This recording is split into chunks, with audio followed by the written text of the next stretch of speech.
தங்கீர். ஏன் தெரியுமா?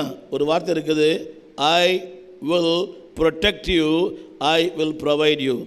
இந்த நாளின் செய்தி என்னவென்றால், அன்பானவர்களே, என் சூழ்நிலைகளை அறிந்தவர், என் கடந்த காலத்தை அறிந்தவர், என் நிகழ்காலத்தை அறிந்தவர் எதிர்காலத்தில் சொல்கிறார், நான் உன்னை பராமரிப்பேன். இது எதிர்காலத்தின் வார்த்தை.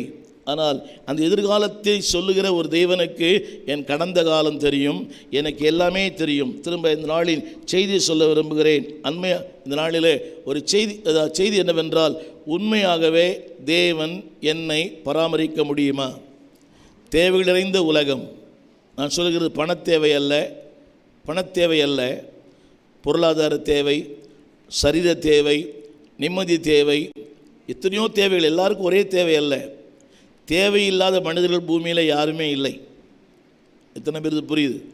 தேவையில்லாத மனிதர்கள் இருக்கிற அத்தனை பேருக்குமே இது ஒரு தேவை. சிலருக்கு பணம் தேவை, சிலருக்கு நிம்மதி தேவை, சிலருக்கு ஆரோக்கியம் தேவை, சிலருக்கு அமைதி தேவை. என்னங்க, ஏன் அவன் ஏன் அங்கெல்லாம் போகிறான்? இமயமலைக்கு போகிறான், வசதி இருக்குது, எல்லாம் இருக்குது. ஏன் ஒரு 6 மாதம்? காரணம் என்னவென்றால், அவருக்கு ஏதோ ஒரு தேவை. அப்படியானால் தேவைகள் நிறைந்த இந்த பூமியிலே தேவன் சொல்லுகிறார், I will provide you what you need. அந்த தமிழில் அந்த வார்த்தை இருக்கிறது, அங்கே தங்கீரு. எல்லாம் அங்கே.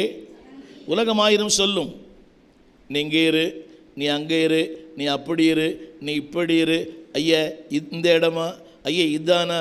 இல்லை, நான் பாருங்க, அங்கே தங்கியிரு. அப்படின்னால் என்னுடைய விலாசத்தை அறிந்தவர் கர்த்தர்.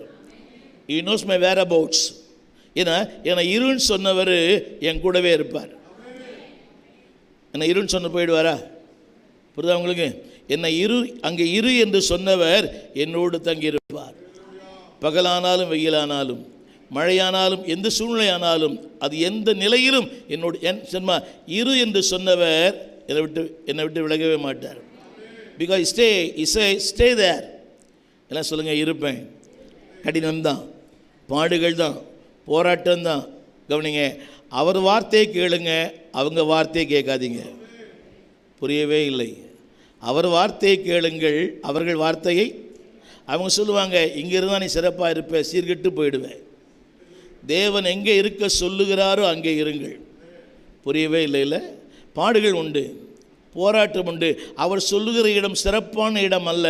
அவர் சொல்லுகிற இடம், அன்பானவர்களே, நீ எதிர்பார்த்த இடம் அல்ல. அங்கே போய் இருன்னு சொல்லுவாரா? எங்கே இருக்குன்னு சொல்ல, ஒரு அரண்மனை இருன்னு சொன்னால் கூட பரவாயில்லை, வசதியாக இருக்கலாமே. என்னங்க, சாப்பாடு இல்லைனா கூட அந்த மெத்தட் நல்லா சாஃப்டாக இருக்குமே. யோசித்து பாருங்கள்.